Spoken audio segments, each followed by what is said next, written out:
Mga microphone na taas! Paano mga microphone na taas?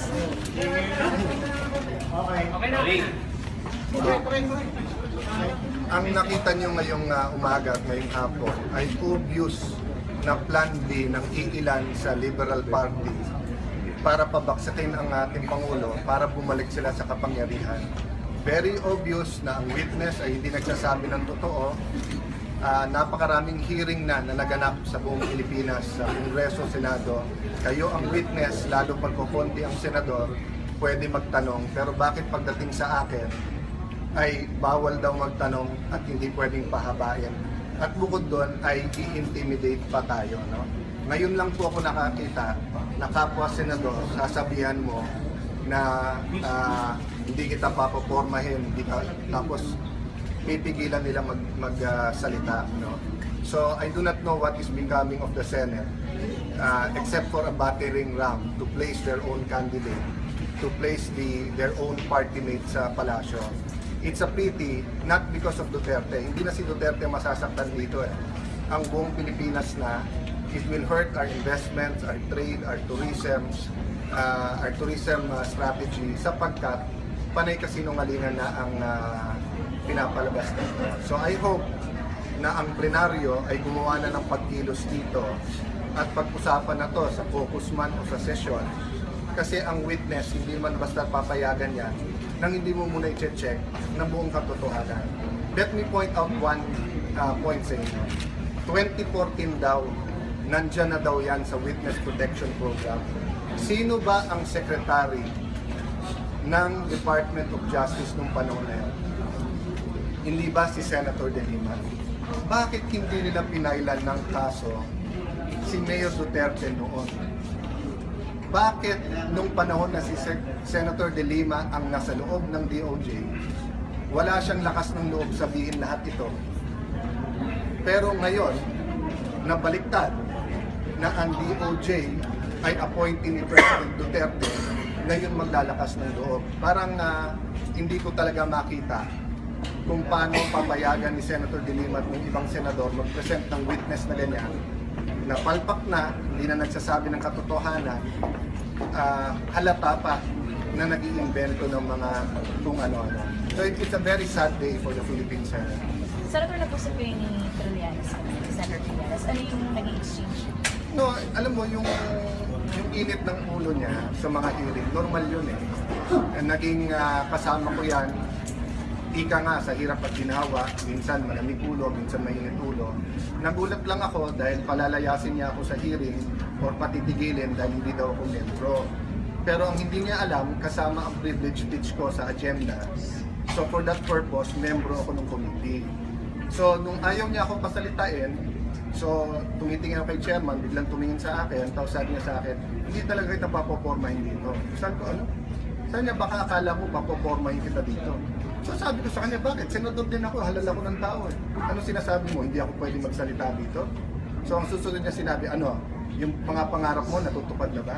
So hindi ko na alam kung saan nanggaling yun. So sabi ko sa kanya, anong mga pangarap? Ano-anong sinasabi mo? Eh, hearing ang pinag-uusapan natin. So sabi niya, you're protecting evil. Sabi ko, I'm not protecting evil. So sabi niya, hindi, you're into evil na. So sabi ko, you're evil. So hindi ko nga maintindihan. Kung hindi, isa lang intensyon, mawala yung aking focus sa witness. Kasi habang nakafocus ako sa witness, makikita ng tao kung nagsasabi ng totoo o hindi. Nakita niyo naman po, pangatlong hearing na to. Lahat ng oras binibigay natin sa kanila, lalo kay Senator De Lima, sa kanyang witness. Bakit ako, 45 minutes, 55 minutes hindi maibigay para mahimay ang witness ito, no? So hindi ko na malaman kung Committee on Justice ba to or Committee to remove Duterte and place the Vice President in power. I'm not saying the Vice President is involved, no? But definitely some senators, no, more than 2 are involved. Ayaw niyo po mag-agree sa executive session? That's not the point eh. Hindi ko namang gusto malaman talaga yung facts. Gusto ko testingin. Kasi nakakapagtaka.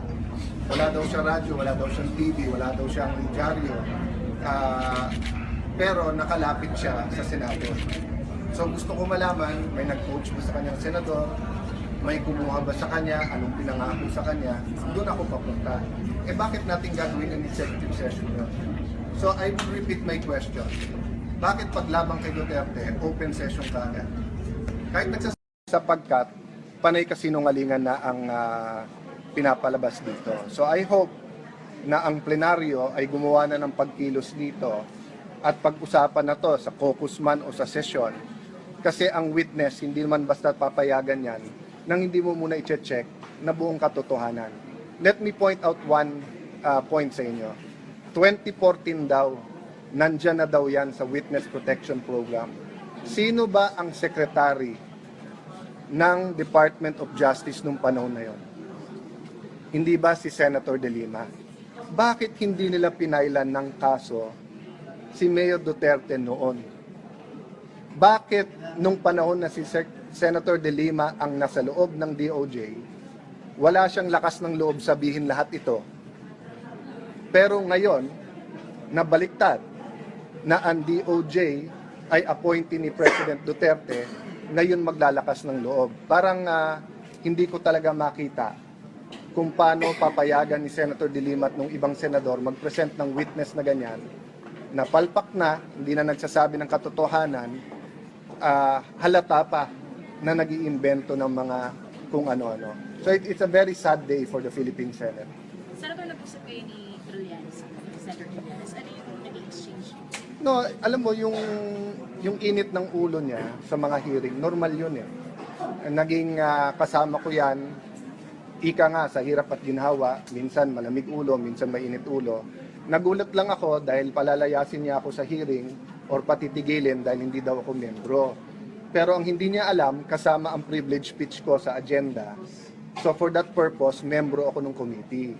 So nung ayaw niya ako pasalitain, so tumitingin ako kay chairman, biglang tumingin sa akin, tapos sabi niya sa akin, hindi talaga kita papopormahin dito. So sabi ko, ano? Sabi niya, baka akala mo papopormahin kita dito. So sabi ko sa kanya, bakit? Senador din ako, halal ako ng tao eh. Anong sinasabi mo? Hindi ako pwedeng magsalita dito? So ang susunod niya sinabi, ano? Yung mga pangarap mo, natutupad na ba? So, hindi ko na alam kung nasaan nanggaling yon. So sabi ko sa kanya, anong mga pangarap? Anong sinasabi mo? Eh, hearing ang pinag-uusapan natin. So sabi niya, you're protecting evil. Sabi ko, I'm not protecting evil. So sabi niya, hindi, you're into evil na. So sabi ko, you're evil. So hindi ko nga maintindihan, kung hindi, isa lang intensyon, mawala yung aking focus sa witness. Kasi habang nakafocus ako sa witness, makikita ng tao kung nagsasabi ng totoo o hindi. Nakita nyo naman po, pangatlong hearing na to. Lahat ng oras binibigay natin sa kanila, lalo kay Senator De Lima, sa kanyang witnesses. Bakit ako, 45 minutes, 55 minutes hindi maibigay para mahimay ang witness na to, no?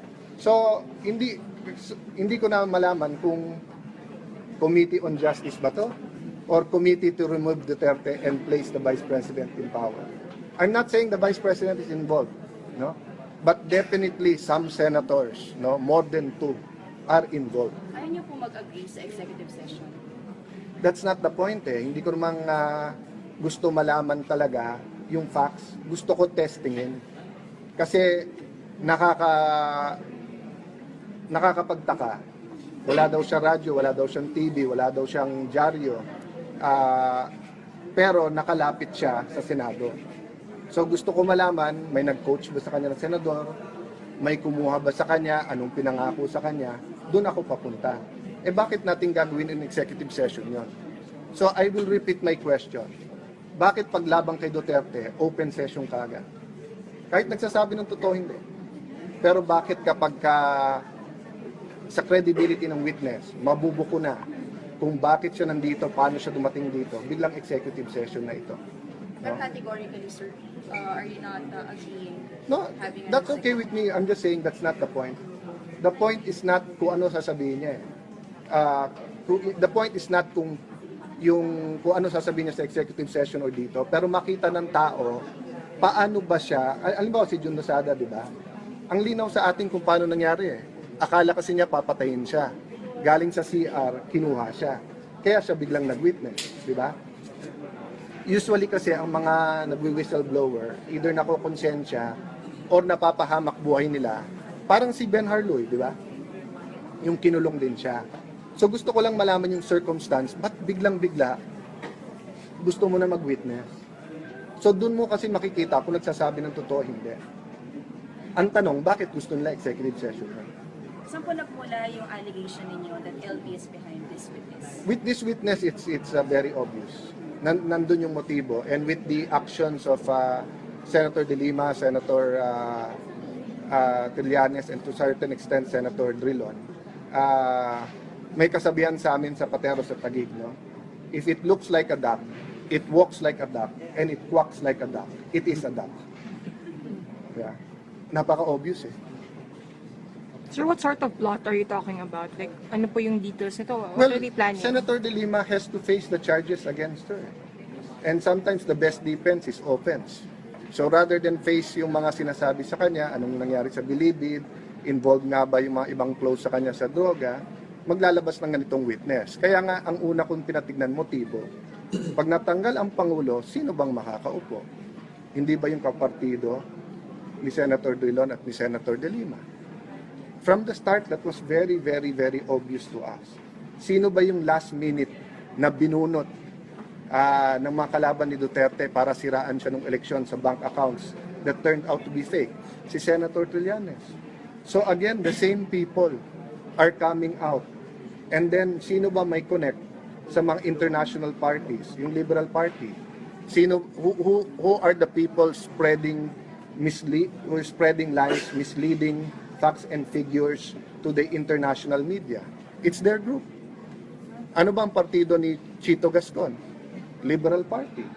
So for me, if they are determined to tell lies, I'm determined to tell the truth. If they want to punish me for telling the truth, that's okay. But it's very obvious, no? After this witness, that yun ang intention talaga. Sir, sabi niyo nga, bias na si Senator De Lima, would you move for her ouster as I already brought that up nung privilege speech ko, di ba? Sabi ko sa kanila, pwede naman siyang chairman ng Committee on Justice, pero wag mag-chair ng committee na to. Kasi makikita niyo naman eh, basta't may problema sa sagot ng witness, sasaluhin niya. Siya mag-aabogado para doon. Pag iba nagtatanong, gigit na. Tapos, kitang-kita ko naman ang senyales kay Senator Trillanes, magpapa-back up, re-rest-backan pa ako, tapos hindi pa pasalitain, di ba? So, you know, do we want to be fair or gusto natin alisin na lang si Duterte? Ang very ironic lang, these are human rights advocates, so-called human rights advocates, but they don't care about the human rights of the victims. They don't care about the human rights of the president. They don't care about the rights of senators. They don't care about people who are happier now that they're safe. All they care about is maipwesto ang kakampi nila sa Malacanang. Ano reaction niyo na out of order po kayo? Okay lang. I mean, tao naman ang judge doon. Di ba? Kung siya din na magsasabing out of order ako, badge of honor na sa akin. Kasi nakita ko namang ginagawa nila, mali naman talaga. Are you in favor, sir? Boboto ba kayo to place the witness under the witness protection program? No, I am in favor of putting him under guard and protecting him. Because kung may mangyari sa kanya, Duterte na naman ang pagbibintangan. That's very obvious to me. So I want him alive, I want him protected. Because eventually he will tell the truth. And eventually malalaman kung sino nagsusi sa kanya. Thank you.